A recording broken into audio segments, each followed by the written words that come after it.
Hello, everyone, and welcome to this week's Trad Tasman Talk. It is Friday, May the 15th, 2020. I'm Tim Wilms, Editor-in-Chief of The Unshackled. It is 6 p.m. here in Melbourne.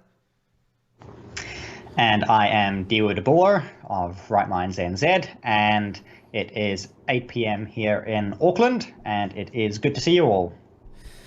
Yes, and we're firmly now on the path out of lockdown, but it looks like we're heading to the new normal is going to be when we enter a premises that's going to be papers, please, or or make sure you've got the app active, please. Exactly, and so the amount of powers that have been passed in New Zealand this week have been quite immense, and we'll go through them this show. But first I'll take some questions as people are starting to filter through, and I'll start with Kieran's one. Did I move? Sort of. I used to be sitting facing the other way, so making some changes to the office, and it's working out quite well, I think. I hope you enjoy a little painting in the background. If you can guess what it is, or then, well, there's not really any prize, but I'll give you a shout out if you can guess correctly what the painting is. And another question I've got here is somebody saying they saw that I was interested in classical languages and theology. What languages exactly? I studied Latin for a year. I did about 2 years of Latin in total. I did a year of Hebrew at a theological college, and I've done Greek as well, although I did less well at Greek, but at least those are my three areas of interest. But I'm an amateur at both, and I haven't really had much time to devote to them in the last few years. And is everything that's behind you on your backdrop approved?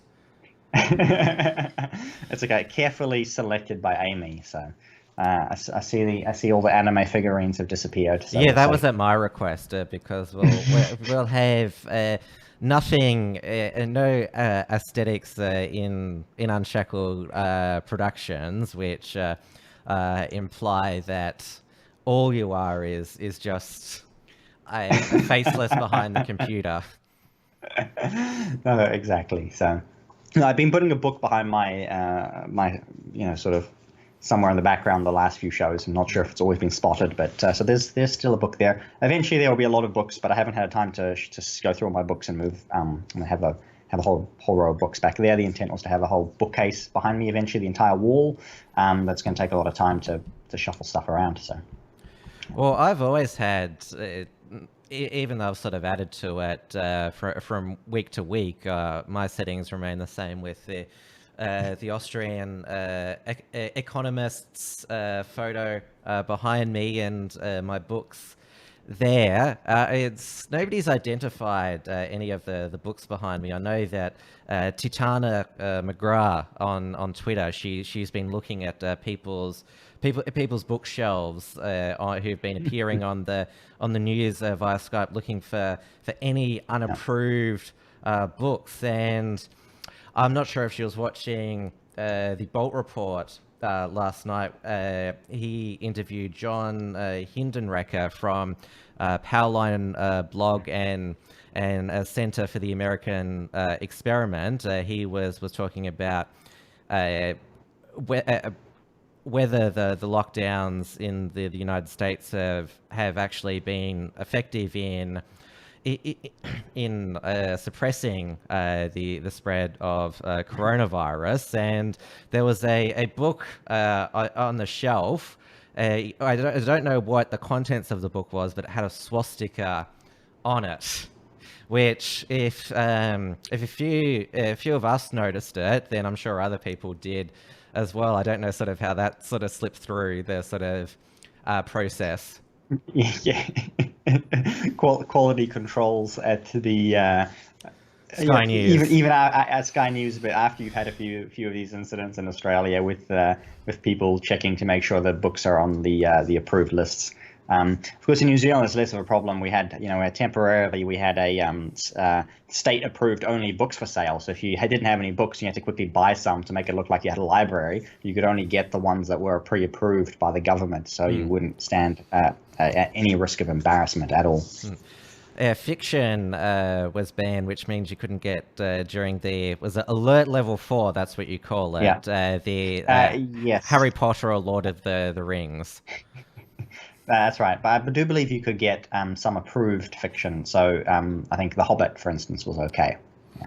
Which is what about the Lord of the Rings? Because that's a I have J.R.R. no Tolkien idea. book. I didn't check at the time because some of them you could get and some of them you couldn't.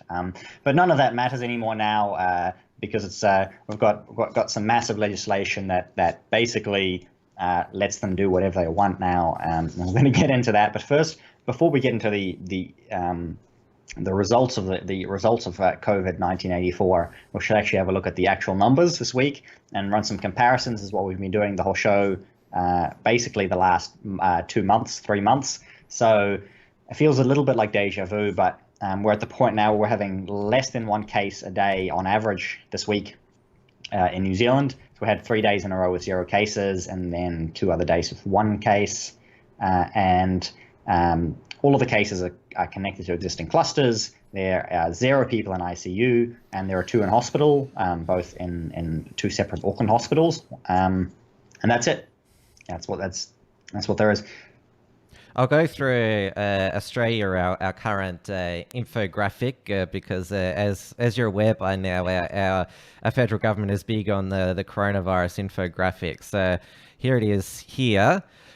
So we've got less than 600 active cases now. So we're just below 7,000, but look at the amount of recoveries, 6,300. We've still got less than 100 deaths. There was 1 death this week, but that was linked to the Ruby Princess. And you have a look at that positive rate now. We've nearly conducted 1 million tests, 0.7% positive rate, 18 in intensive care and 51 admitted to hospital. And we now have 3 jurisdictions in Australia now, which are now coronavirus free. Northern Territory, South Australia and WA have all confirmed all of their cases have recovered. And in the Northern Territory, New South Wales, today, that's the pubs are reopening. And I know my audience hate that I watch Sky News, but they had all their correspondence at a particular pub.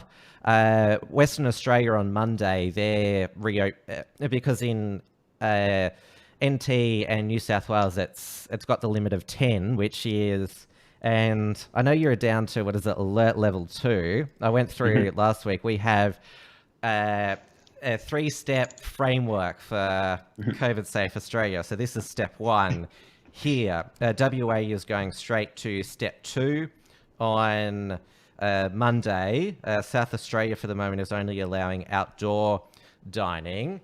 Victoria, well, he used to be called Premier, but we're deciding whether to call him the dictator Daniel Andrews or chairman Daniel Andrews. We did a poll last night on the Uncuckables, and most people preferred dictator Dan, spelled D-I-C-K. Oh, predictable, Tim. Yeah, so he apparently, because the feedback that he got was that it was unviable for pubs and cafes and restaurants to reopen with just a 10 customer limit. So he's just decided to make a decision on all their behalf to keep them all closed, which is. And that's the big message of all of this is there is nothing that you can decide for yourself. The government, the benevolent dictatorship has to decide on your behalf. The experts, or sort of the new state religion of scientism or expertism is going to decide on your behalf exactly what is safe for you to do and what is not safe for you to do. And one of our state Liberal opposition MPs, he gave Dan Andrews a massive spray on it was on Wednesday night. This is what he said. Here's the Shadow Minister for Planning, Tim Smith. In Victoria, with control freak wowzers like Dictator Dan running the show, you can't even sit down for a coffee, let alone a beer. Our Premier is such a friendless loser. Of course, Victoria has no plans to reopen licensed venues. Who would invite Lurch for a drink? Hashtag Dan has no mates. Oh, yes. That is quite. I think it's quite a way to go at it. We haven't really had any nicknames for Jacinda. She still is, other than Saint Jacinda, of course, the savior of New Zealand. Well, she was originally she's still loved by everyone. When I went to the Taxpayer Union office when I interviewed Jordan Williams during the 2017 election, and I noticed on the wall the Comrade Jacinta poster. That was already a name back then. Yeah, and that's because during the election campaign, we had a video surface where, while she was president of the International Socialist Youth, she gave a speech. I think in South America. I can't quite remember the exact location. And she said "comrade" about 20 times in a 5-minute speech. So she was talking to her comrades how she was going to take over the world. So it fits very, very well. But we have had one. I would say, I don't know what you call them, a barman, somebody who owns a bar. What is it? You know, was it? They used to call them bar owners. I see. They used to be, but here. You don't use the word pub in New Zealand. Pub? No, we don't really use the word pub so much. I mean, it does get used, but that's not it.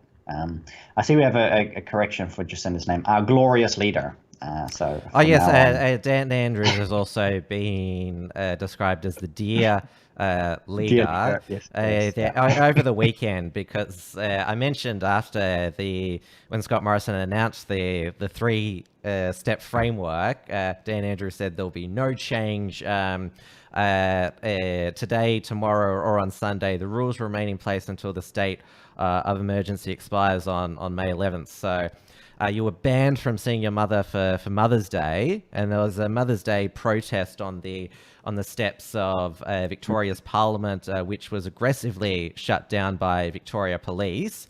They breached social distancing to enforce social distancing, because remember, that's how it works. They claim they arrested and fined 10 people, and we're going to track down the rest of the attendees, but it hasn't panned out that way.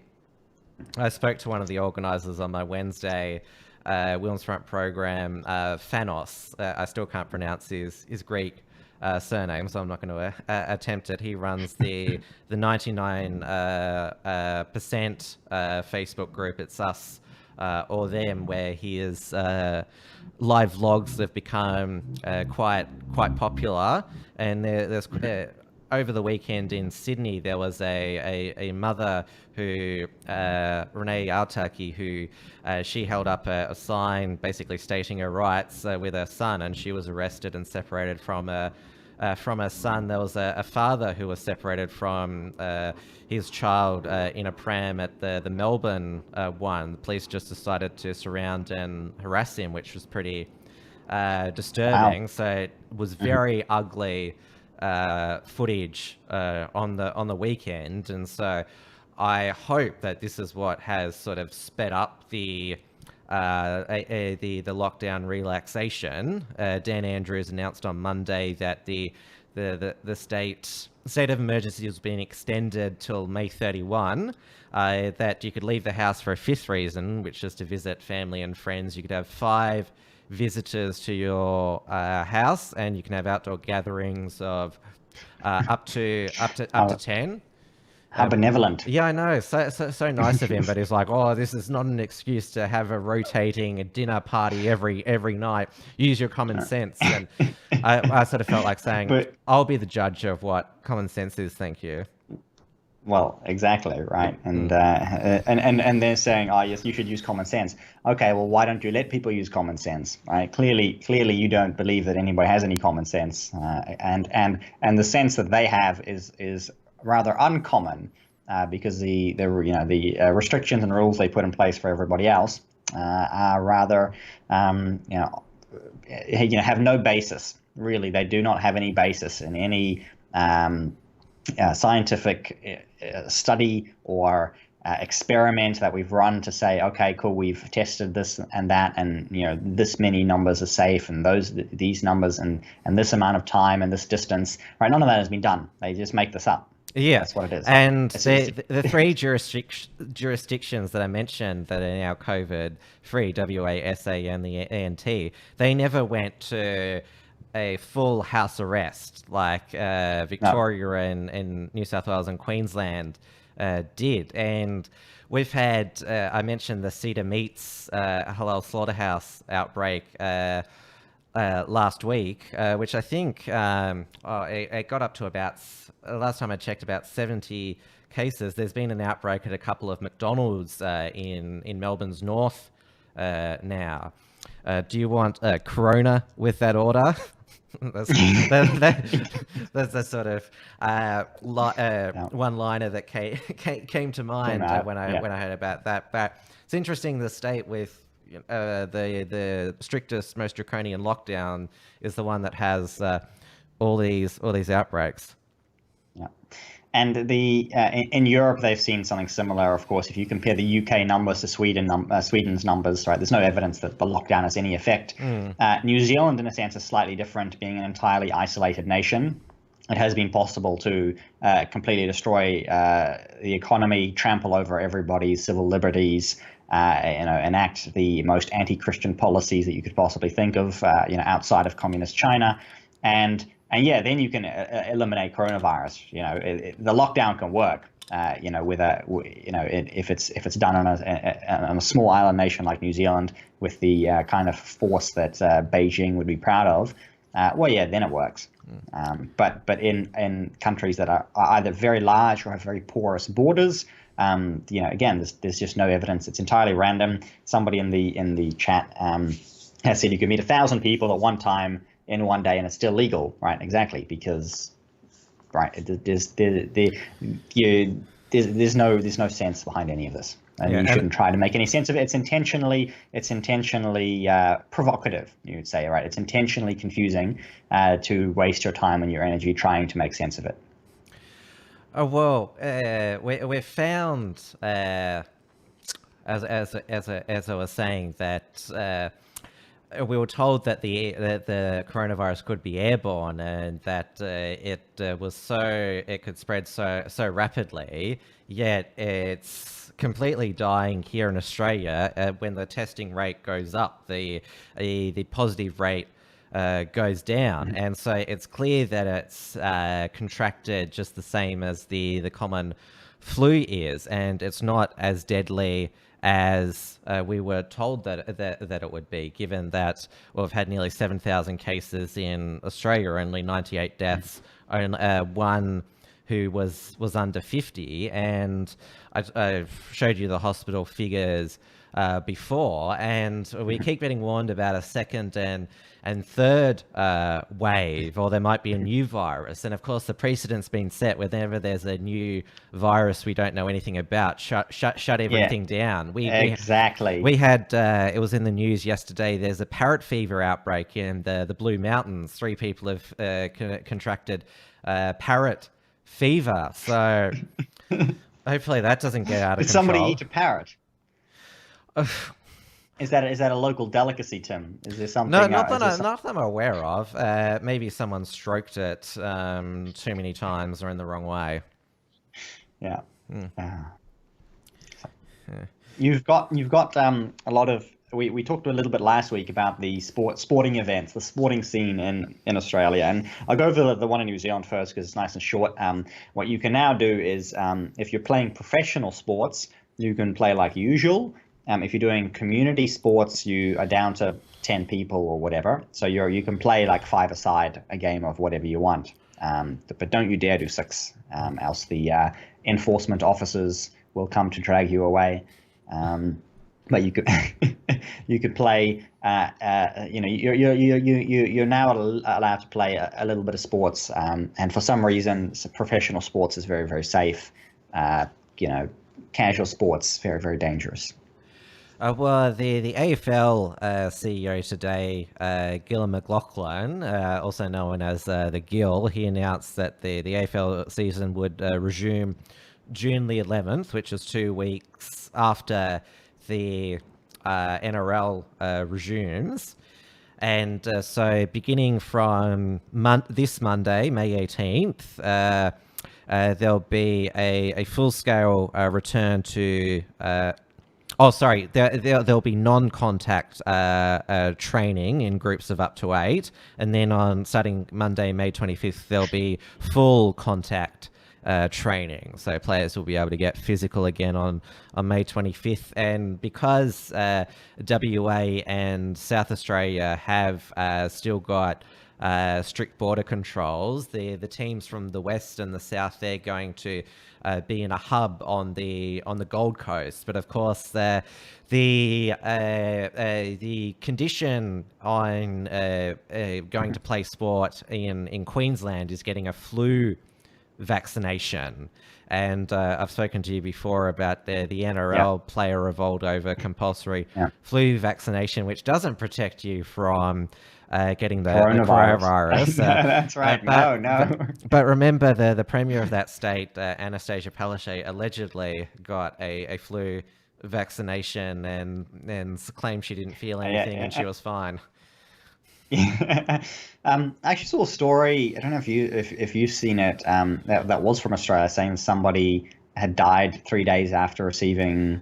That's a 2-year-old story. 2 years old, but it still happened.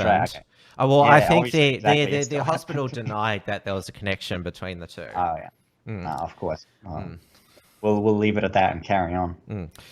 But all going well, the two big codes will be back by mid-June, and I know West and South Australians are hoping that by July, that's when it's predicted interstate borders will be open, that they can play, all teams can play in their home venues and maybe have a few socially distanced spectators as well.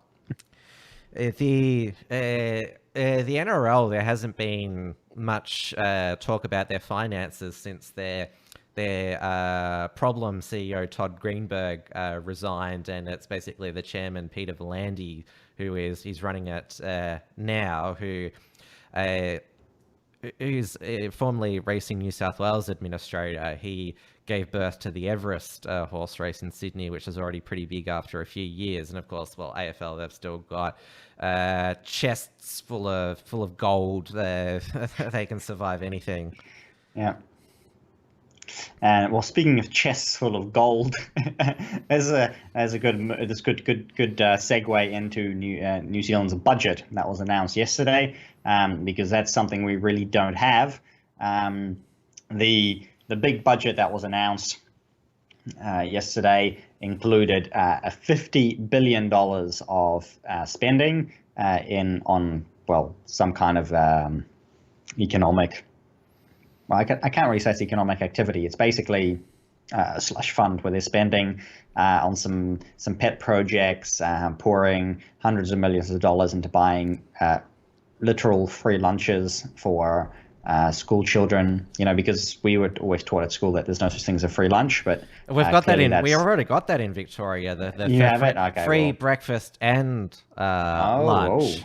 Getting fancy. And also dental checkups as well. So, it's very well. We do have free dental checkups for children, so it's been like that in New Zealand for a long time. But now you can be taught. You have to be taught that there is such a thing as a free lunch in school. So that's the important lesson to take away from coronavirus. So there's a few $100 million going into that. There's a special money going to the Maori economy. So I don't know what that is going to be poured into, but apparently the Maori have special needs that need to be taken care of with targeted spending. And then they've got a couple of $1 billion going into more wage subsidies. The government has to keep paying people's wages, obviously, because people are still not allowed to work, and still because the initial scheme is supposed to go for 12 weeks, and it's going to be much longer than that. So that goes on. I don't think they'll be able to get through their 50 billion, but they've kept at least 20 billion in reserve for the election, because we've got about 4 months to go to the election. So if they can, a billion here, a billion there, the election should be done and dusted, no problem. The amount of debt that we're going to have accumulate in the next 5 years is $140 billion. That will bring New Zealand's total debt up to about 50% of GDP. We're currently at, I don't know, like 10, 15%. And they're also going to do quantitative easing of $60 billion. So you've got to explain what, yeah. Printing press go brr, money printing go brr. And that's basically what they're doing, just printing $60 billion of well, they don't actually physically print it, right? They punch some numbers into the computer and feed it through to the artificial intelligence botnet thing, and then it has more money. That's how it works.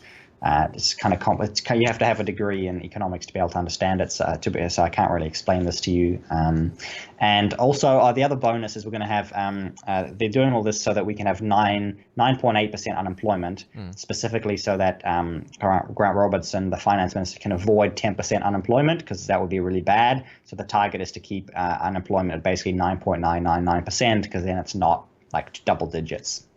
Also, the employment numbers are fake, because if you're like semi-employed, it doesn't count. Like, you have to be fully 0 hours working. So that's the same with our unemployment figures exactly. as well. So so that's all the good news. Oh, sorry, microphone. And that was basically the budget. So it was a case of how much money can we spend? How long can we keep the New Zealand economy doing nothing, so that we can basically have our economy will shrink by about the second greatest amount in the world. The greatest economy that's shrinking is, of course, going to be Venezuela.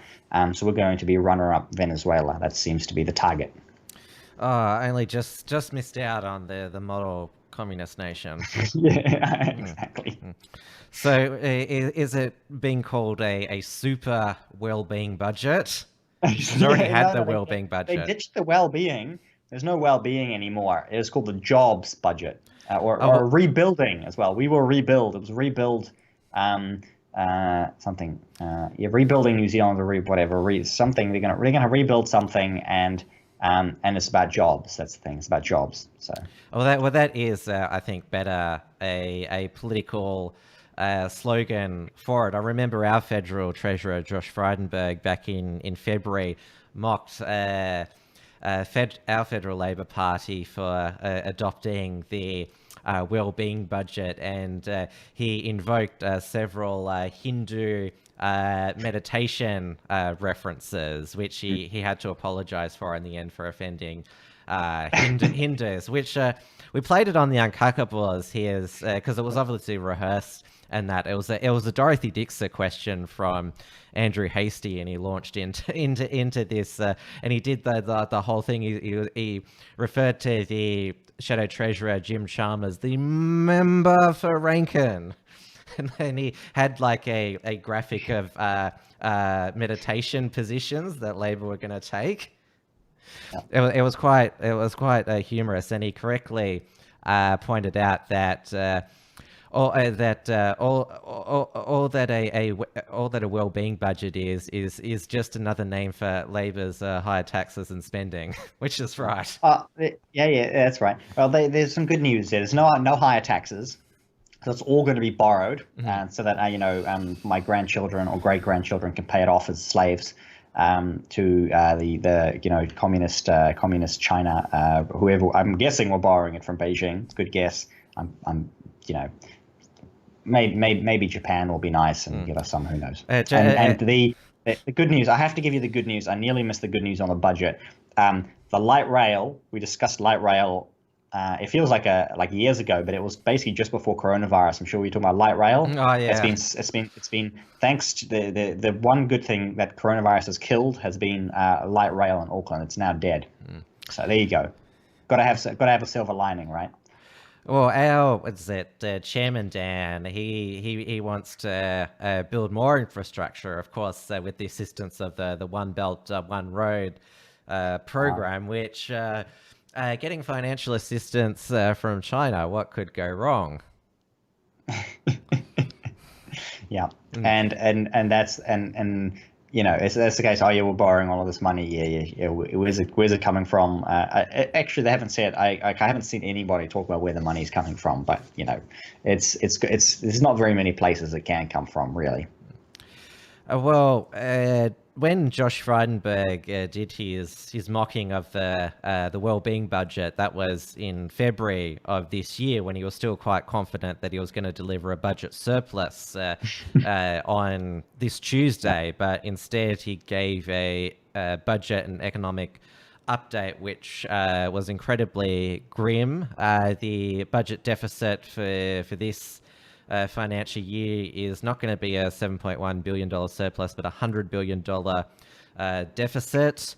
Wow. Economic activity is going to retract by 10%. We have 1.4 million Australians on job seeker, so people who are, as the name suggests, actively looking for work. Doesn't include the people who are not looking for work, and 5.5 million people are on the job keeper allowance, and 835 businesses are part of the program as well, and 600,000 Australians have lost their jobs since the shutdowns began. So, and because I think he was delivering such a grim news, and he was clearly exhausted during his speech, he went into a 2-minute coughing fit, where every time he took a sip of sparkling water to restart, he broke into a coughing fit again.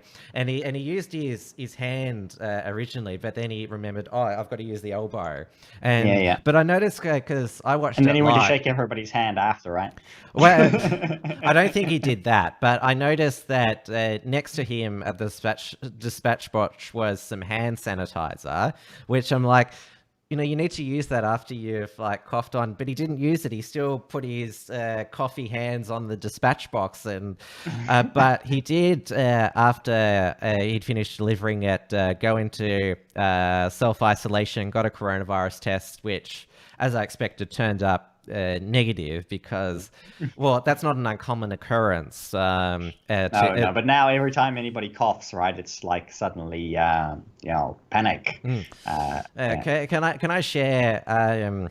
Was it an experience from a previous show? This is when I used to do the pre-recorded Unshackled Waves program. I'd had the thing. If you have a high carb meal before you broadcast, you get dehydrated very quickly.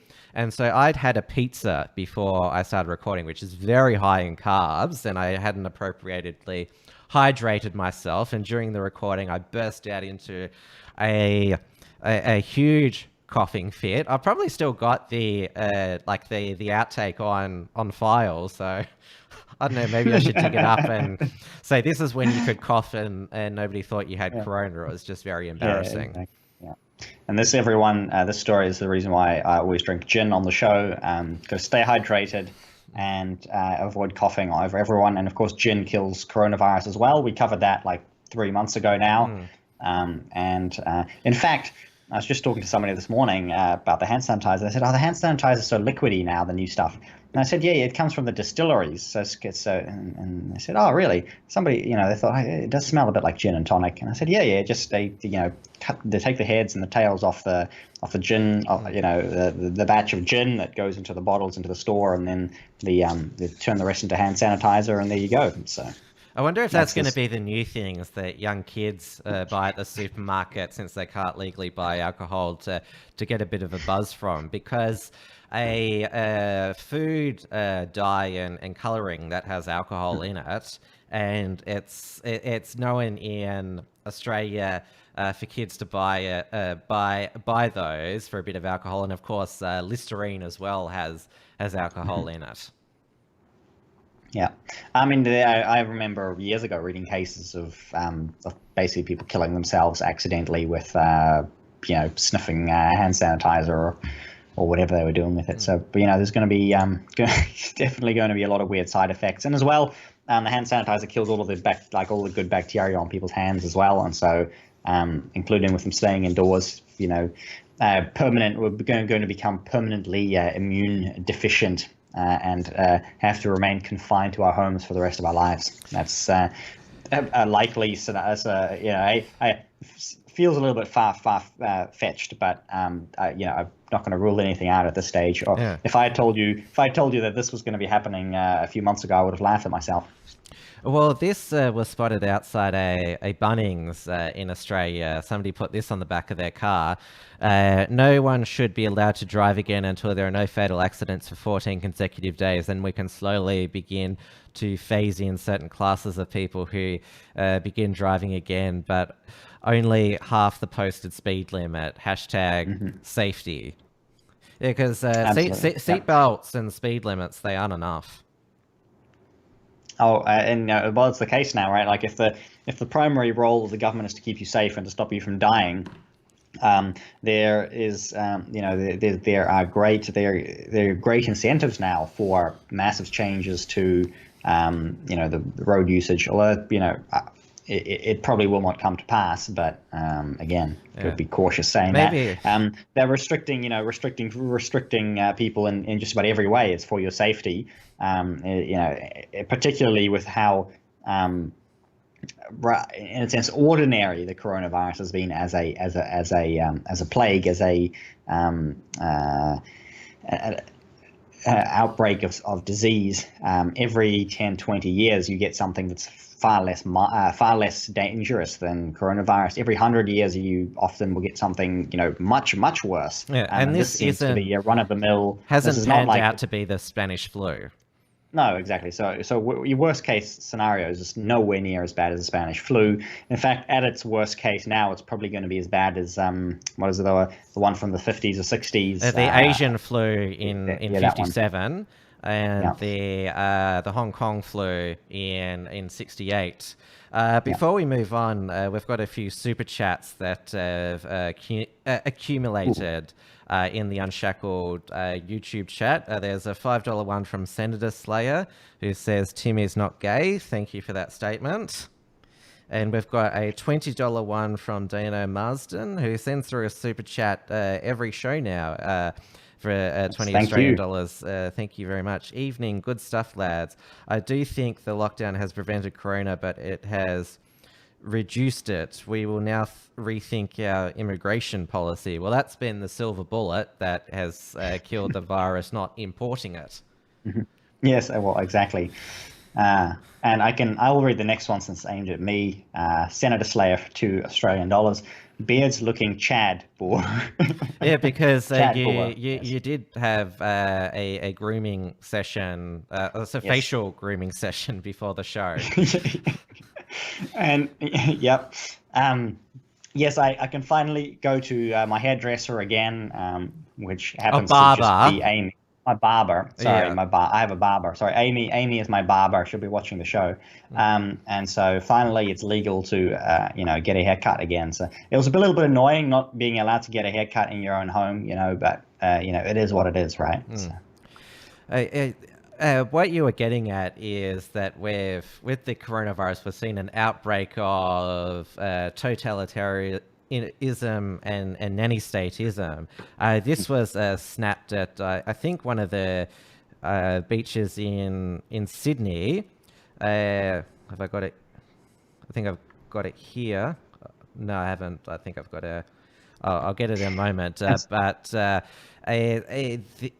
you remember the Bondi Beach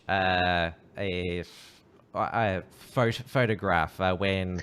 Which was the trigger for closing down pubs, cafes and restaurants. All the people at Bondi Beach on a Friday night on a hot Sydney day weren't socially distancing, and so they closed down that beach and a lot of other beaches after that episode. Now, some beaches have reopened. Some states like WA never closed their beaches, but this was taken in Sydney, this photograph. These are, I don't think you can see it here, but council ambassadors, and that's what's on the back of their shirts. Keep 1.5 meters between each other, and I haven't got a measuring tape here, but they look a bit closer than 1.5 meters, these council ambassadors. And I don't want sort of like, it sounds a bit creepy, people watching you at the beach to make sure that you're socially distancing. Mm-hmm. Oh, I'm sure they get lots of applications for that kind of job. all of the rather unsavory people will be keen to be out there. But I don't know what the temperature is like there in Australia, because here in New Zealand it's what is it? I'll start wearing my jacket again since the last show. But definitely the temperature has dropped. It's probably autumn out there, which is sort of almost my favorite time of the year. Really, it's everything feels kind of crisp, really. And I quite enjoy that. There's nobody going to be going to beaches here in New Zealand. Now talk about Jacinda Ardern's Enabling Act, which is designed to give her absolute power to decide what's allowed in New Zealand, and the police unlimited power about how to enforce her decrees, which is your parliament hasn't caught fire yet, so it is still going through the parliament. It's actually gone through parliament. They got it in Wednesday night. Wednesday night. So they went through 2 days of basically non-stop reading and debating, etc., quickly rushing it through. They ran it through. They've just actually today sent it back to select committee. So it is the law of the land, but it's actually going back to be reviewed by the select committee, because after the fact, because the last time they accidentally spent like billions of dollars by passing the wrong thing. So they're going through and properly reviewing it now that they've passed it, just in case. So it's like one of those cases where you got to pass it to find out what's in it. Yeah, which is what. Now, rather than us finding out what's in it, they're going to find out what's in it and then tell us. That's what that came from Nancy Pelosi when she was lobbying to pass Obamacare. We've got to pass it to find out what's in it. And have you seen that viral footage of her this week, where basically her the plastic on her face is bright red? I think she needs to suck all the blood from a baby to get her youth back again. I watched a very short clip that was different, but she looked completely plastic or wooden, like her mouth was moving and her lips, but there was absolutely no motion in her face whatsoever because of all of the Botox. Right? She is just walking plastic, or was it a skeleton encased in plastic, basically, at this point. Quite creepy. Quite creepy. Maybe too much ice cream from that from her mansion. So what you need to know about the Enforcement Act, the main things are that they have a class of enforcement officers. That's probably the first thing. So enforcement officers can be anybody appointed by the Attorney General, who listens to the Prime Minister. So they can just pick a random off the street. Yeah. They could pick me if they're watching the show. They could make me an enforcement officer, and I could go around and walk into people's houses and look behind the couch to see if there's any people who are not supposed to be there hiding there. Kind of like they used to do. I forget where exactly, but I feel like this has been done before. When they used to go inside people's homes to make sure that there was no gatherings that the state didn't approve of, and they used you've already had the informants, community informants, the snitch line. Exactly. So those are continuing. The snitch line is continuing, and the act basically, it can be brought into force, and the orders can be made by the Prime Minister herself. So the previous ones required like the chief health officer to make a pandemic declaration. But now the Prime Minister herself makes the declarations. She appoints her own enforcement officers, through the Attorney General. They made a bunch of changes. They were going to restrict roadblocks to be police only. There's a weird controversy in New Zealand because the mongrel mob has been running roadblocks, but the mongrel mob was very upset by that, and so they changed the bill quickly so the mongrel mob can continue to run roadblocks alongside the police. They were going to give the police the power to enter private homes and maraes. And for the Australian audience, a marae is like a Maori gathering place, like I don't know, sort of public house. I think community centre. Community centre. Yeah, community centre. That will be the modern day PC term for that. So it's like a special community centre for them. So that was removed, so that they would need a warrant to go in there now. So they do need a warrant, but the original draft they didn't, but they do for your house. But the community centres, community centres, but the maraes specifically, they'd singled those out, and people were very, very angry.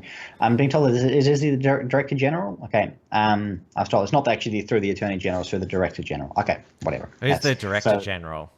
That is the I'm going to wait for the chat to tell me, but it's the Director General of Health, right? So it is still the same. I was slightly mistaken there. I'll give it a minute for that to come through the chat. So it is, but it is the okay. So it's through the Prime Minister, and I forget who we'll find out who the mouthpiece is at the moment. In the moment, it was supposed to last for 2 years. They basically said they're still going to do that, but it has to come back to Parliament now in 90 days. So it will come back to Parliament in 3 months to review it. They'll have to have another vote to say yes or no. The plan is 2 years. It has just been confirmed in the chat. Is the Director General of Health? Sorry. Okay. So there we go. So, which is similar to normal, although the Health Act had several extra steps of review, and I haven't got them open in front of me, so I can't go through the differences now. But it is essentially just prime ministerial decree, and they have to do what she says because she can basically fire anybody anyway. Obviously cabinet has to go along with it, but it becomes the point where it is just one person at the top can say, she says what she wants and it gets done. But of course these powers that have been handed to the police the police have said they're going to be very careful. They're not going to abuse them. So the police have said, you shouldn't have laughed. That was inappropriate, Tim. I've heard get rid of these such assurances before. Yeah. And as soon as these things are no longer needed, they're going to disappear. Okay, so they've assured us. Jacinda said, as soon as we're done with level 2, this is going to go. It's not going to be needed. Except, of course, the question is, why did we need it now? Yeah, exactly. This is stricter. This is more powerful than what they had under level 3 and 4, by the way, because that level 3 and 4 were illegal, and they obviously this is essentially an acknowledgement of that, and that's been passed, and so it's now legal. They can do it, and there will be level 1 and level 0 and level -1 and so on, and that's not in the legislation because the Prime Minister gets to declare what each level is and what the boundaries are on each level and who can do what, etc., etc. But there is a lot of vagueness. You make it up, yeah. But there is a lot of vagueness around the enforcement and the limits, like what constitutes a gathering. So there's already a lot of debate about that. They're basically saying if you're in a social setting, you have to say 1 meter apart if you can, and elsewhere 1 meter. Why have we got 1.5 meters? Yeah. But outside of a gathering, it's 2. So if you're 2 meters apart, then you're technically not gathering, essentially. So they keep 2 meters apart when they're waiting in lines outside stores and walking through stores, etc.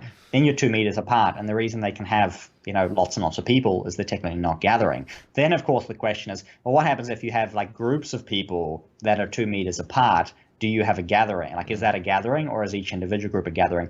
And there's and those questions can be decided by each individual enforcement officer. Likely is what's going to happen. Yeah, the good news, the kind of silver lining here is you are technically not really doing anything illegal unless an enforcement officer bursts through your front door and tells you you're doing something illegal, and then you can comply with whatever they tell you to do, and then you should be safe. Kind of. That's what it looks like. So they'll probably, but who knows? They may do the whole like warning system, repeat offenders. Who knows? But there's no there is no certainty around any of this. It is incredibly vague, intentionally so, and it's going to take maybe weeks before we find out what it is. People are like, oh, it's only 2 weeks. Yeah, I mean, that's what they said with the lockdown, whatever. Yeah, Here we only are to flatten the later. curve, which we have done. Yes. But we're seeing in Victoria, when it's up to the officers' discretion, how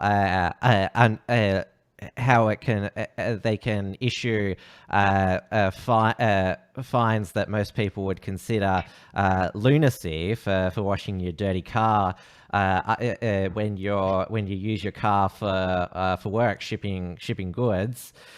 In Victoria, they've changed the fine process now, that it's no longer Victoria police officers' personal discretion. They have to get approval from their superiors to issue a fine, now that we're at step one or partial step one of the framework. But it is going back to New Zealand. It's good that they've made sure that they're properly legislated fascism. They're not going through the proper. It's completely legal. It's completely legal. We don't have to worry about any of that anymore. Before it was like, oh well, is this really legal? Does anybody actually have to follow these rules?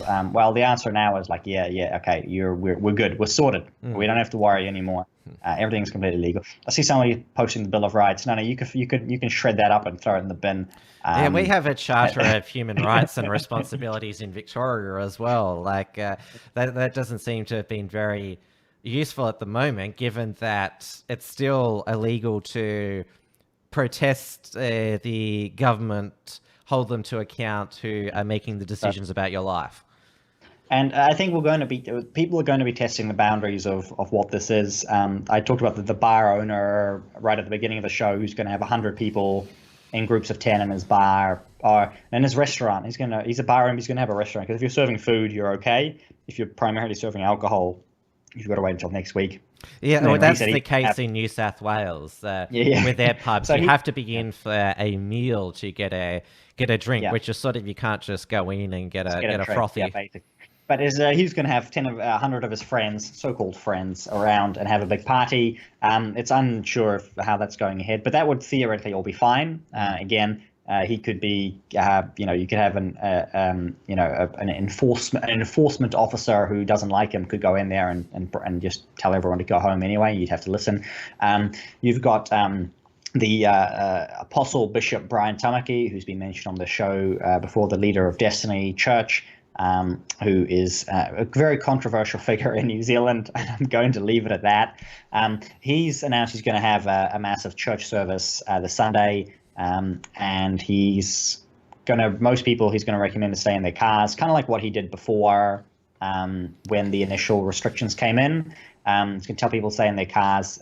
He's going to let as many people inside as he probably can. Like, there'll be gazillions of cops there to make sure that it's not too many. But they will basically be testing the legal boundaries, I suppose, which in and of itself I think is quite good.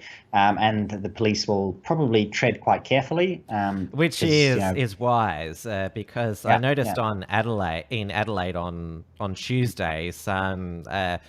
We shouldn't call them anti-vaxxers, vaccine skeptics. That's what we should call them. They demonstrated in Adelaide's Rundle Mall, which is iconic city mall in Australia, and the South Australian police were sensible enough to just let them have their say and not arrest them, and just have a huge PR disaster. Yeah. So what the question will remain, for instance, if you have 500 people together in their cars and they stay in their cars and then go out, is that a gathering, etc.? If he's got groups of 10 people here and there around the place and they're however many meters apart, is that a gathering? That's good to test. I think there are plenty of other places that are going to be going a similar route. I know there are some sort of more official protests planned over the next couple of weekends. And they're looking at a similar thing where, like, okay, well, if everyone stays 2 meters apart, or you have groups closer than that are of 10 people, then they can't say that we're breaking any rules. So we've still got to find out whether we're going to get creative. All of these restrictions on freedom of assembly are actually legal. Like Well, that's still a thing. Like, it's been legislated in New Zealand, but there is still a judicial review under place. This is definitely against the Bill of Rights, and it's a case of, okay, well, if you don't have any a justified reason, like there's no virus in New Zealand. And they've said since the beginning, no community transmission. Okay, if there's no community transmission, then they only need to quarantine the people who are affected, et cetera, which is how a quarantine is supposed to work. And this whole thing is under a judicial review, but there's no guarantee that the judiciary will do the right thing, right? So the decision the judiciary makes may be a political decision, right? It's rather obvious looking at the Bill of Rights to say, no, all of this is illegal. Actually, you do have rights, in a broader sense, your rights don't come from the government. Your rights don't come from the Bill of Rights even, right? Your rights are natural law. They're God-given rights. The government can oppress you, but they cannot genuinely, truly take your rights away because they are inherent. You have them. You are born with them. So. Nothing's yet to be tested in court in Victoria. If, as I've said previously, if any. The people who got issued fines by Victoria Police, the reason they received them is because they waived their right to silence by telling the police why they were out, and the police used their discretion. None of your business, officer. And if any of them have actually paid the $1,658 fine, then more the fool them, because. If the courts invalidate one of them, that could potentially set a precedent to invalidate them all. Yeah, and we have cases in front of the courts now, and we could see some interesting action taking place, especially if it was found that the first couple of weeks before they went, full hardcore and actually invoked the correct powers and started passing legislation, et cetera, et cetera. Especially in the early days, there could be a lot of, successful legal action taken. And all of that remains to be seen. We can speculate, which is why the advice to people is to stay safe and stay free. And watch out for the government. You don't have to watch out for coronavirus anymore in New Zealand because it's not there. It's in, unless you're part of these clusters, unless you're connected to these people who have it, which is very, very small scale. So stay safe from the government. We're getting close to wrap up time. So I think if you and I suppose stay I did want to ask, from do you have other... stay safe from the Chincoms, Chinese communists, because they're actually following through with some of their threats to trade with Australia, banning the importation of our barley and importing of meats from 4 abattoirs. I heard that New Zealand, they're getting some of their sight back as part of the Five Eyes network when it comes to China. Yes, we have. It's the classic. Winston Peters is back in campaign mode. The election's coming up. He's actually sided with Taiwan. Said that Taiwan should be part of the WHO. Although why you'd want to be part of the WHO, that I do not know. It's more just Taiwan, a troll, I think. It is. They are just trolling China, obviously. That's what it's got to be. But they were the only ones who didn't listen to the WHO, and they're number 1 in the world in terms of most tests, least cases, least deaths, etc. Taiwan are the best off. Right. But basically, they're trolling, and our foreign minister has taken their side. And Australia's side. So there seems to be a good reorientation there towards Taiwan, Australia, and America. Very courageous position by Winston Peters. Yeah, well, exactly. We'll see if it pays off for him. I really do believe in the long run it is good for New Zealand. So I've criticized him a lot for looking after his own best interests, but in this case, this isn't the best interest of New Zealand, even if it does hurt our trade with China in the short term. I mean, that was a bullet we were going to have to take regardless if we were ever going to untangle ourselves from the CCP. So it has to be done. Well, we've still got our own cluster of CCP apologists in our parliament and in business. Labor Senator Kim Carr, also known as Kim Jong Carr, he claimed that calling for an independent investigation into the origins of coronavirus was anti-scientific Nazism. Which is that's quite a, like, I know everybody calls everybody a Nazi these days, but that's an extraordinary long bow to draw. Well, they've got nothing left. It's all going to come apart one way or another. As we talked about in the show today, the economic realities will be setting in New Zealand by the time we get to September of the election. It probably won't be bad enough, but the signs are there, and New Zealand's views, I believe the views the Labour Party is taking and the reports the Treasury is churning out from are very optimistic, especially looking at Australia's numbers. We're going to be in much worse shape than Australia, and yet they're predicting that we're not really, we're going to be sort of on par where you guys are. I think that's quite hard to believe at this point. And I did want to finish off though with one maybe more positive story, especially since I had the question about the classics at the beginning, classical languages that I answered right in the first minute of the show. A story I did see this week was about music. And it's not really a New Zealand, Australia story, but it's from the UK. And the headline says, interest in Billie Eilish has dropped during the lockdown, new study claims. And so they're actually saying people are gravitating more towards traditional cultural music and Russian literature even. But people are listening to classical music, sports programs, and we talked a lot about sports on this show, has dropped about, a 33% drop there. They're seeing a big dislike in the modern music, especially the depressing, the kind of depressing music. People used to want to be depressed before coronavirus. Maybe they've moved away from that. And I got to get the numbers here for classical music.